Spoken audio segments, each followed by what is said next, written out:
To the world we all know, which may or may not be the best world possible, once again springtime had come. But all the magic of spring was not enough to conceal the misery of Manor Farm.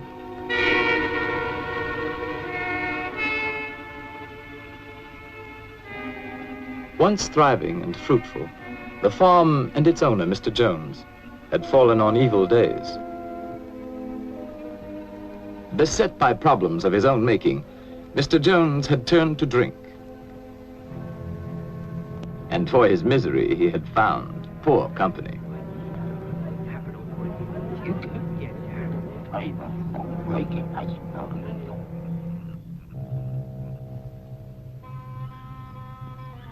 On the evening our story begins, it was later than usual when Mr. Jones came home from his drinking to make his rounds.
Good for nothing beasts. Eat their heads off.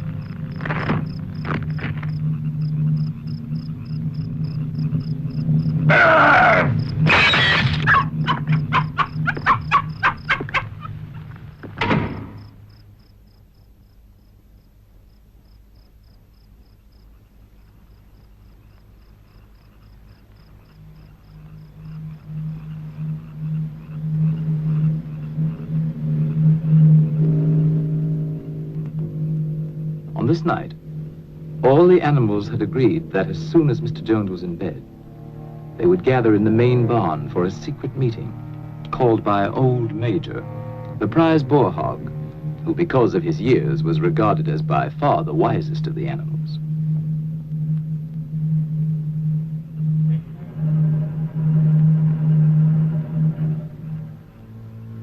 The other pigs started first for the meeting, being clever and fond of taking the lead.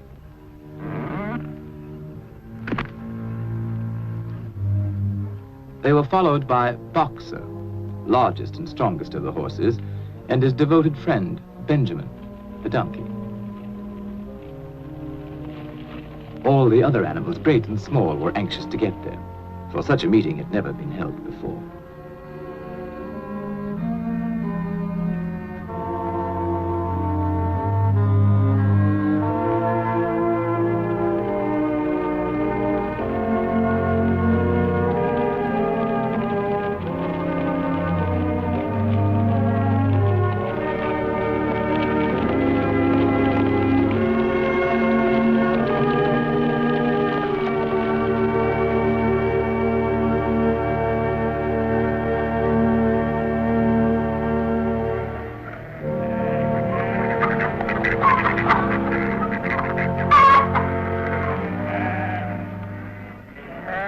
Old Major had been ailing, and now he had made known there were some things he wanted to say to his fellow animals before it might be too late.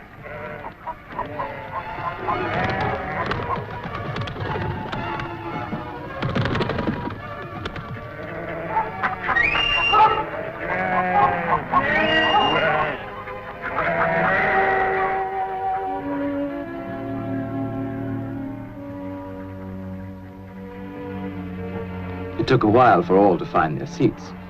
The pigs had taken up the best positions immediately in front of the platform. Among them, Snowball, determined to get a good view. And Napoleon, equally determined and even less polite.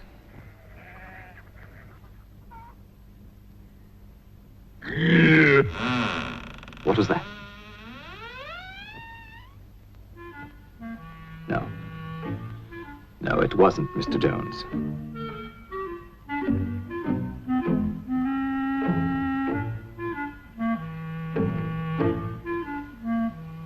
And at last, everyone could be settled to hear Old Major. My dear friends, I have lived a long life. I have had much time for thought as I lay alone in my stall. I won't be with you much longer. And before I die, there's something I want to tell you. Few of us will ever know the blessings of a peaceful old age. You, boxer, when you have given the last of your great strength, what then?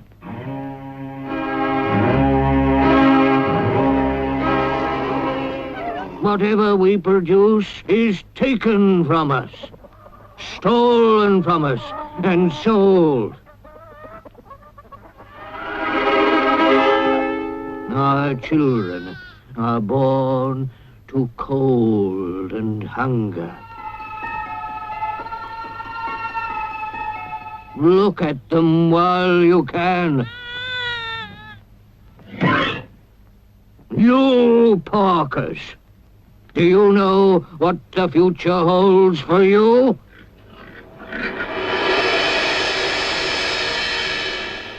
Do we deserve such a fate? Is this farm too poor to support us all? No, comrades. The farm is rich, but we'll never get our rightful share from Farmer Jones. Overthrow this evil tyrant, and we shall be rich and free.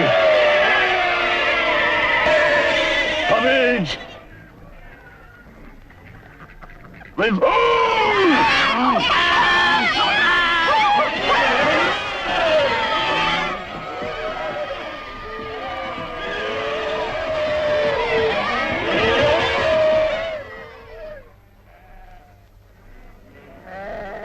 But remember, when you have got rid of Jones, don't adopt his vices. We animals are brothers, large or small, clever or simple, fur or feathers. Now and forever, all animals are equal.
The very next morning, sooner perhaps than old Major would have predicted, the animals found their situation quite unbearable.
And so, almost before they realized it, the animals had fought and won. They had casualties to mourn, and those who died left children to be cared for.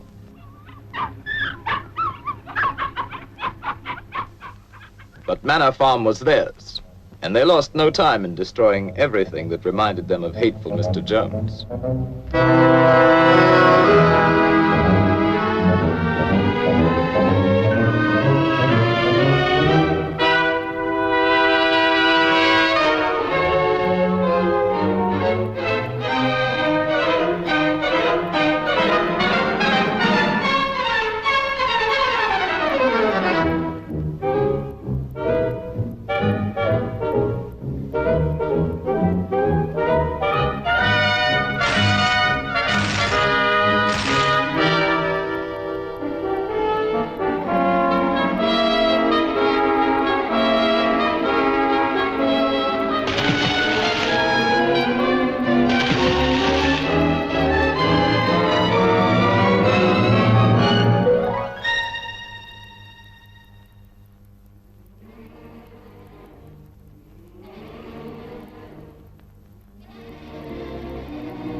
When it came to Mr. Jones's house, the animals hesitated.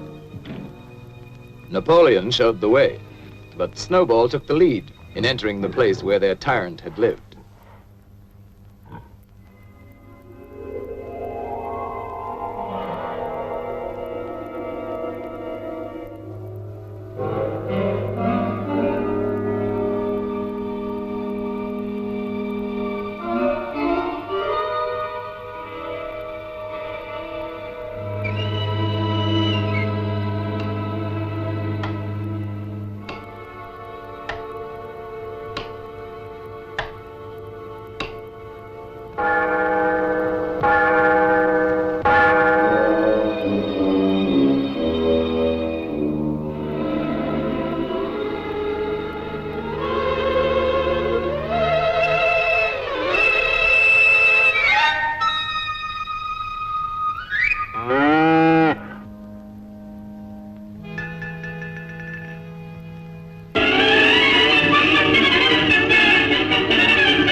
The animals were all agreed that Jones's house was no place for them.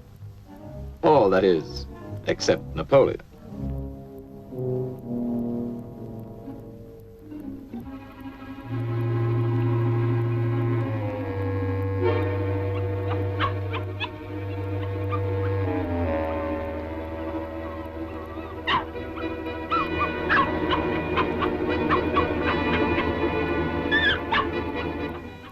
Meantime, Snowball led the other animals in organizing a new society, which they now named Animal Farm.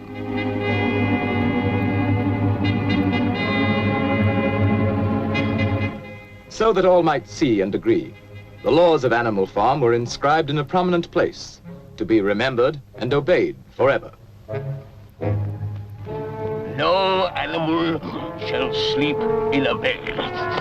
No animal shall drink alcohol. 4 legs good, 2 legs bad. Wings count as legs.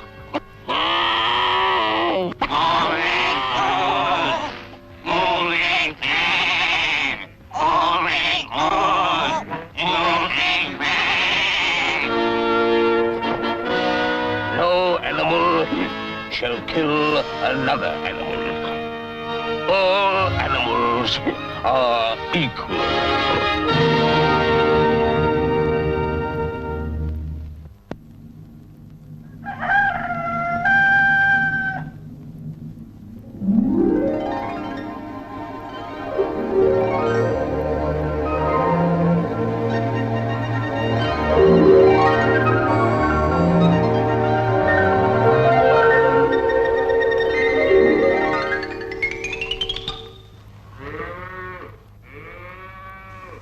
Tending farm by themselves posed problems for the animals, but the pigs could think of a way around every difficulty.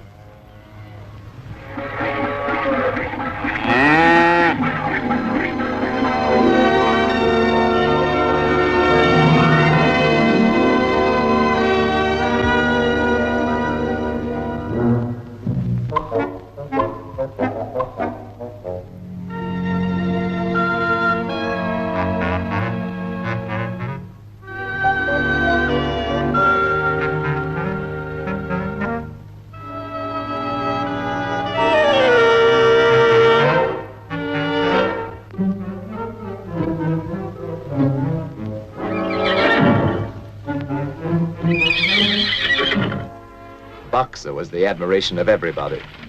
He had been a hard worker in Jones's time, but now he seemed more like 3 horses in one.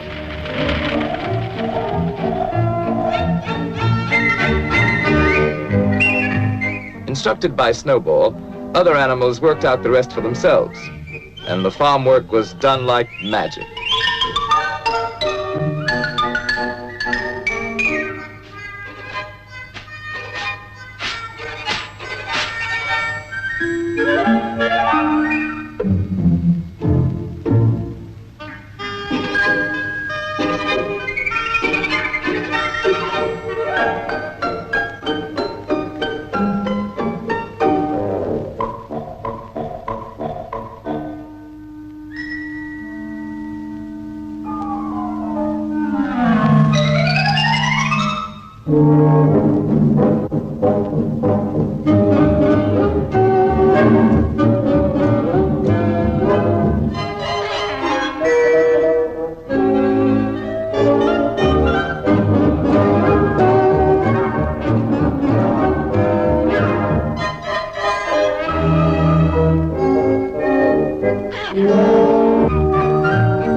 The success of their efforts delighted everyone, including sly Napoleon and his constant companion, Fat Pink Squealer.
That summer, the animals, without any help or any interference, made a going proposition of Animal Farm.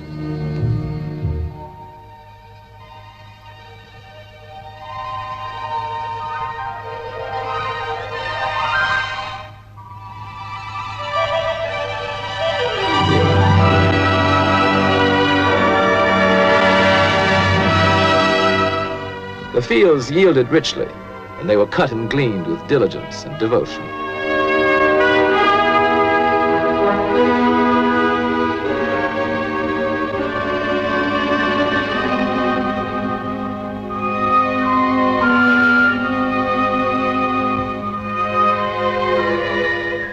With the harvest safely home, the animals had time to think of the future. And at a meeting in the big barn, many resolutions were put forward. It was always the pigs who made the resolutions.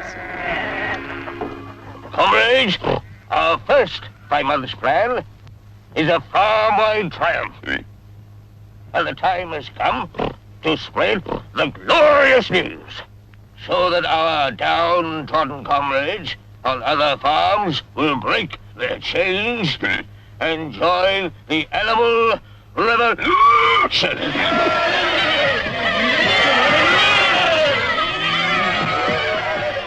Go! Tell the wonders of Animal Farm to the world!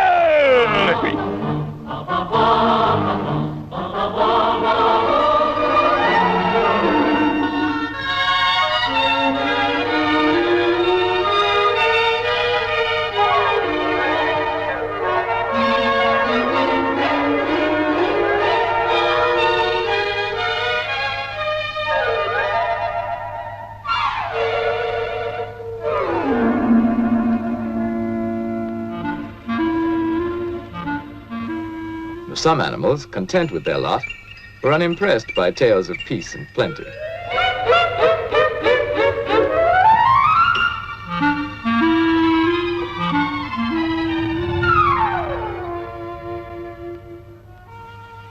Others, happy in their own surroundings, were alarmed at the thought of any change.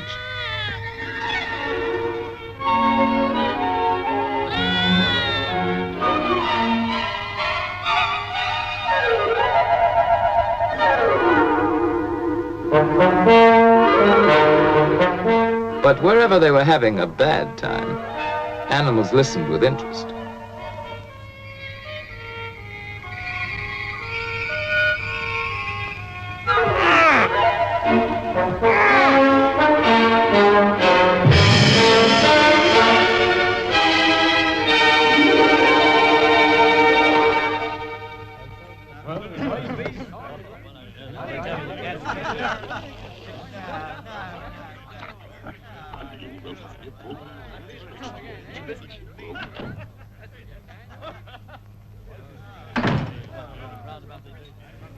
In certain quarters, the rebellious behavior of a lot of dumb animals caused indignation and much conversation. But nothing was done about it, for the drunken Mr. Jones and his cronies did not know what to do. Snowball felt that education was the animal's next necessity. Some of the animals were brighter than others, of course.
Snowball set himself to solve the problem of power on the farm. And so did Napoleon.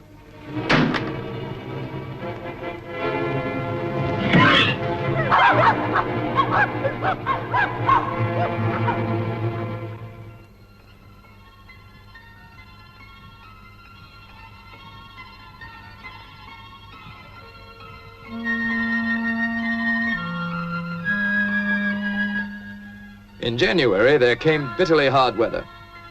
Inexperienced management brought shortages to Animal Farm. But Snowball continued his thinking for the future. And in such thoughts, he was not alone.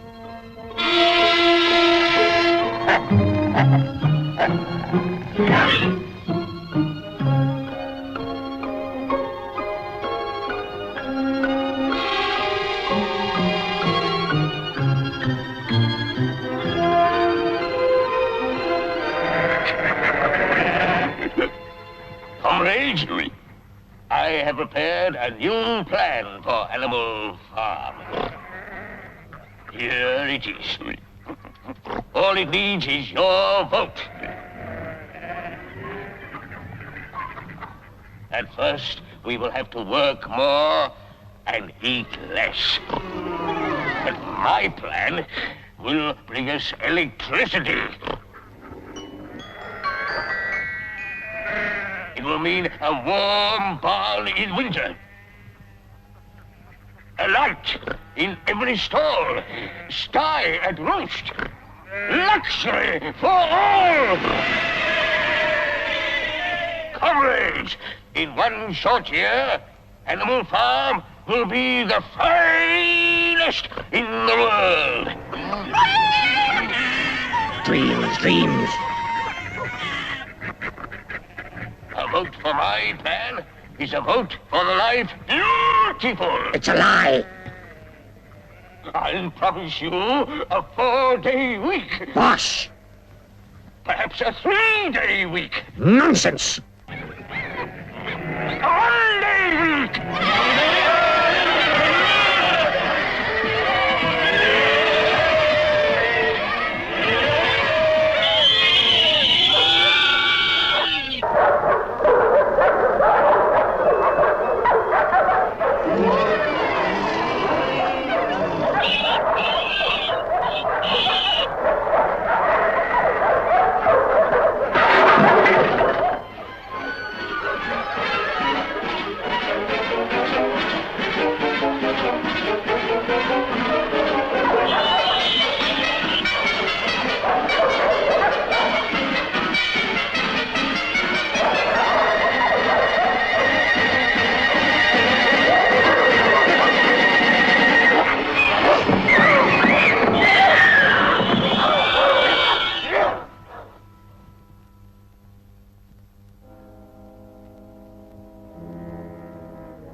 With Snowball disposed of, Napoleon stepped up confidently to take charge of Animal Farm.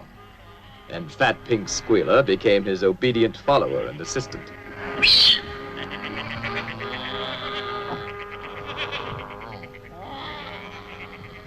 Comrades, Snowball is a traitor. What was he really planning? To bring back Jones. Now, let's have no more of these useless meetings. Eh? From now on, I'll protect your interests. And I'll make your decisions.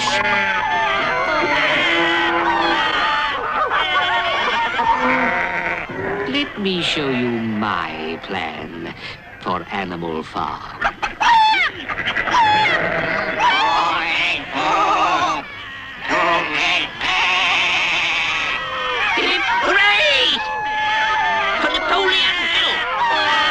And so the windmill was started after all.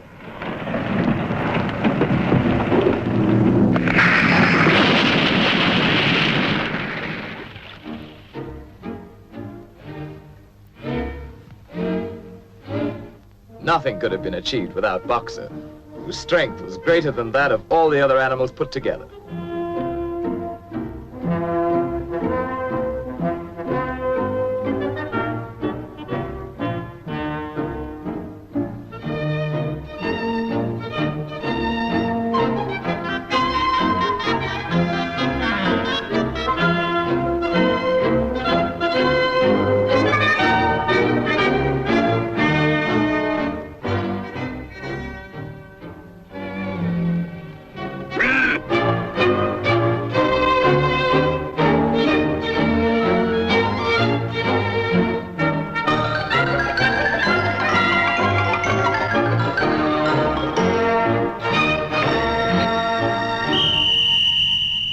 Superintended by the pigs, all the animals worked long shifts which lasted from dawn till dusk.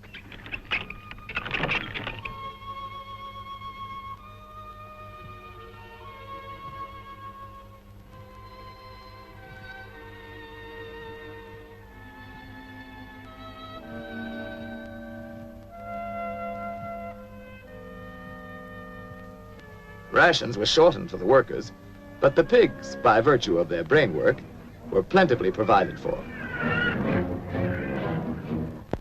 But the greatest inspiration came from Boxer, who, with his friend Benjamin, worked early and late, in season and out.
One evening, after working long and late, as usual, Boxer and Benjamin made a curious discovery.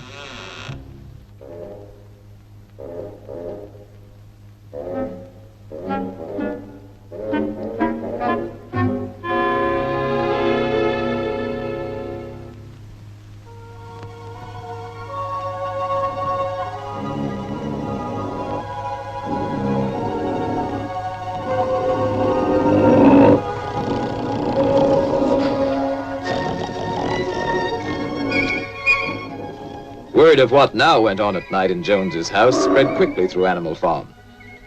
Some of the animals thought they remembered a law against beds, but obviously they were mistaken.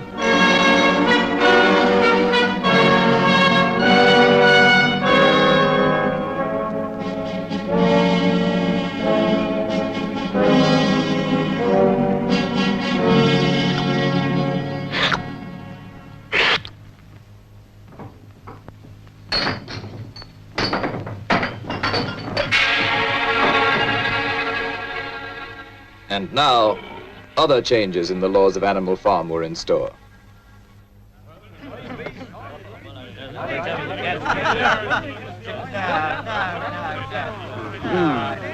Those ungrateful beasts of yours, cheer up.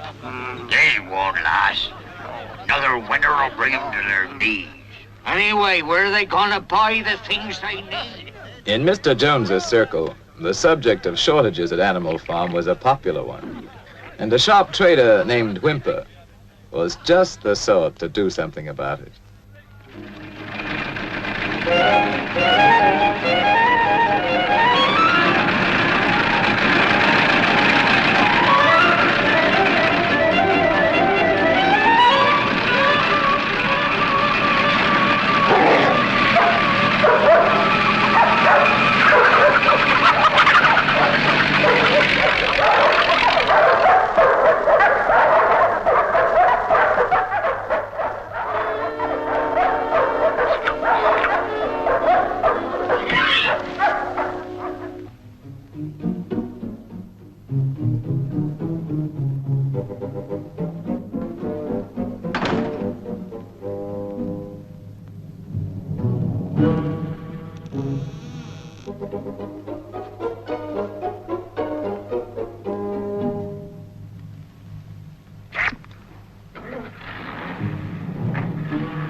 Comrades, our leader, as wise as he's beloved, has decided to trade with the outside world. Not for gain, of course. That would be unworthy of our noble principles. You, hens, are to have the honor of making the first contribution, all your eggs. I know how proud you are of this privilege.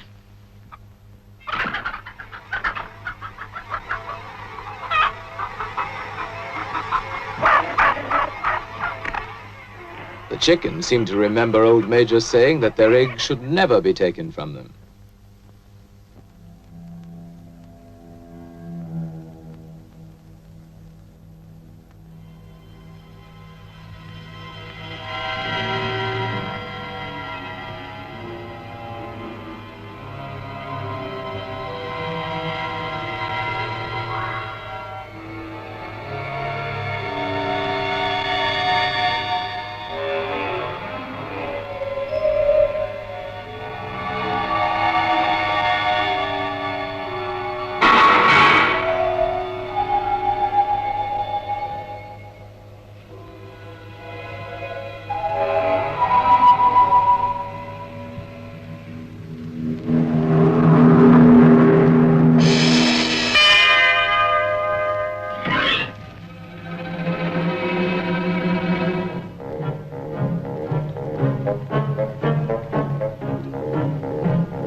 The innocent suffered with the guilty, and the chickens' uprising was short-lived.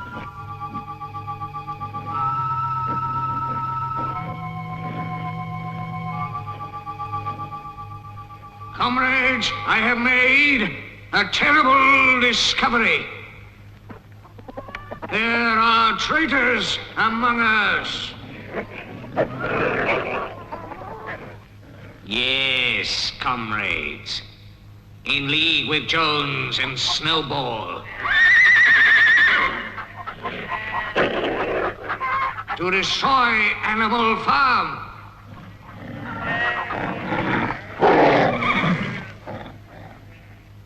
Who else is guilty? Stand up and confess!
Is now complete.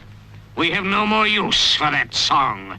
Singing it is now forbidden, under penalty of death.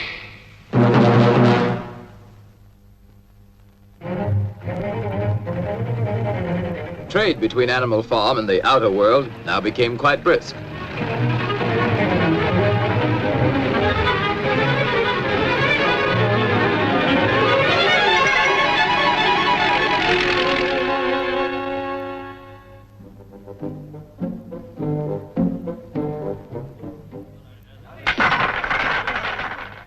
As might be expected, Mr. Whymper's profits inspired others to seek their share, or at least give vent to their jealousy.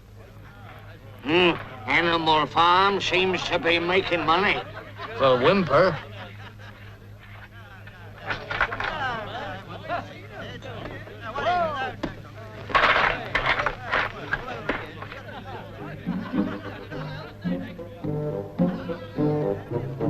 Who ever heard of animals running a farm? Have you seen a windmill? Come on, let's kick him out. Yeah, kick him out.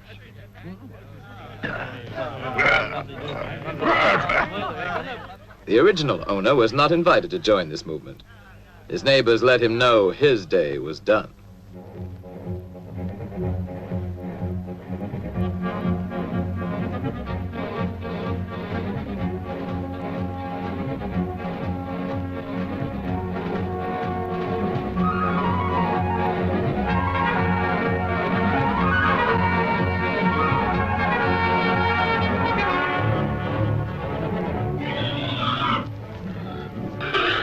Comrades, the enemy has mobilized all his forces against us.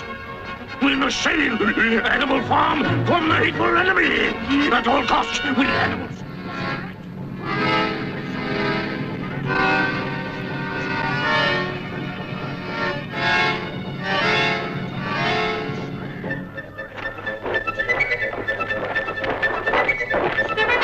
Now is the time to fight, to die for Animal Farm. Let us show them all that Animal Farm is strong.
Now began the heartbreaking job of rebuilding.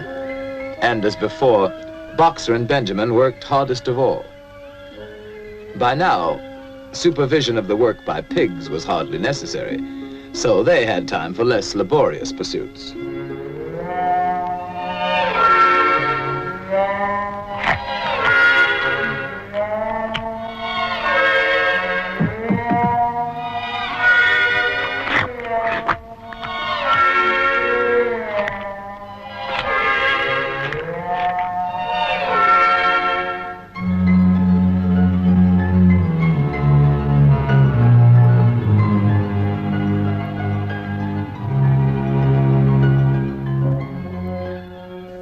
Long after the other animals left the job, Boxer and Benjamin worked on and on, giving their all, year in, year out.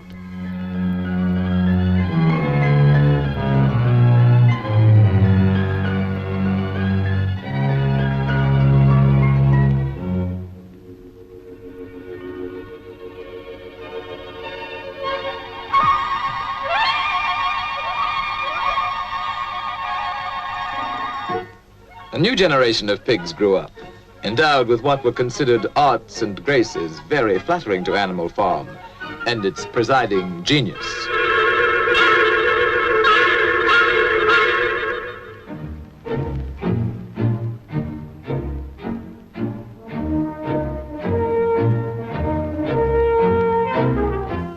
But still the windmill was not finished, and Boxer's injured foot got worse instead of better.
It looked as though Boxer were dead, but he wasn't. Not quite. Boxer's hurt bad. He'll never work again. What do we do? While Napoleon and Squealer made plans for Boxer, Benjamin predicted he could look forward to a well-earned rest and retirement.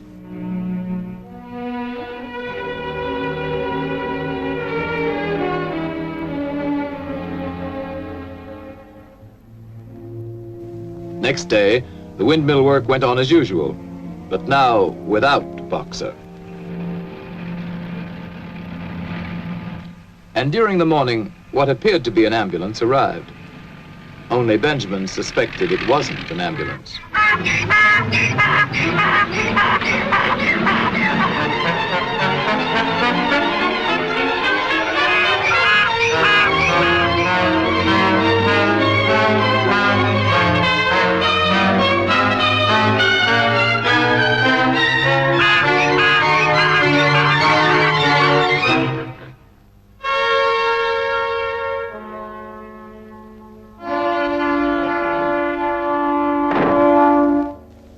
The other animals finally recognized the death wagon from Mr. Whymper's glue factory.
I was with him right to the end. His last words were, "Forward, comrades! Long live Napoleon!"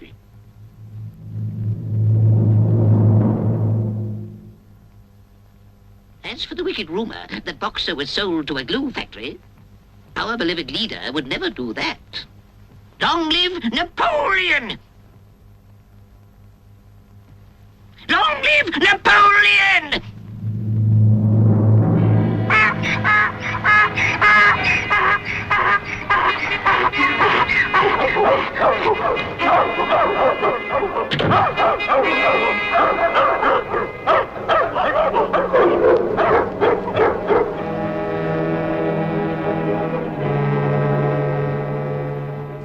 And that night, the pigs drank to Boxer's memory in the whiskey they had bought with Boxer's life.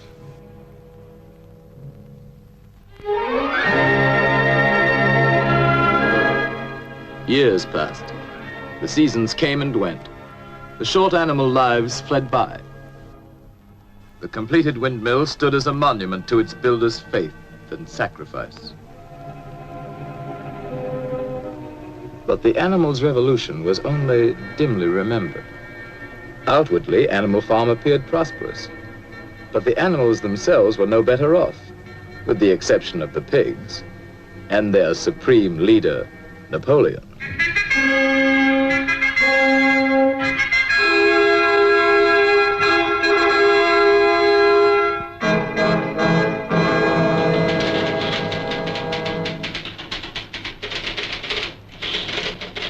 His pig-run enterprise now had many of the frills of real civilization. And one fine day, pig delegates from far and wide arrived at Animal Farm to celebrate the coming of a new era.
When reports of this great change reached them, other animals everywhere were incredulous. Dismayed and indignant, they headed toward Animal Farm from all directions, instinctively uniting once again in common cause.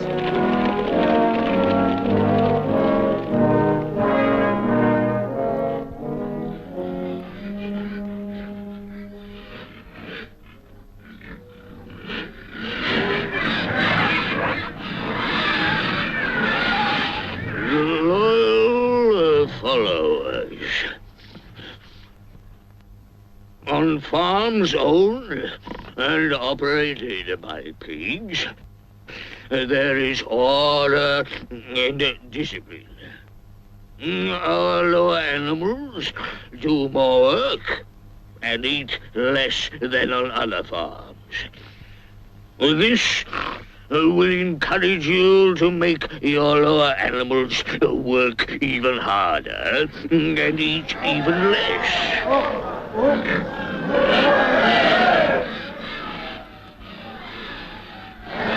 To a greater Animal Farm. To peace and plenty under pig rule.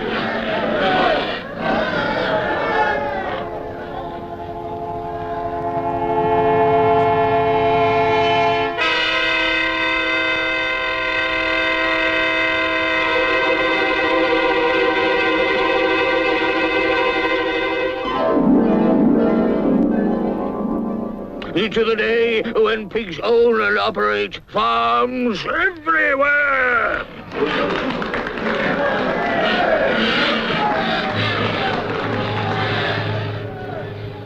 To the animals, it now seemed that their world, which may or may not someday become a happy place to live in, was worse than ever for ordinary creatures. And another moment had come when they must do something about it.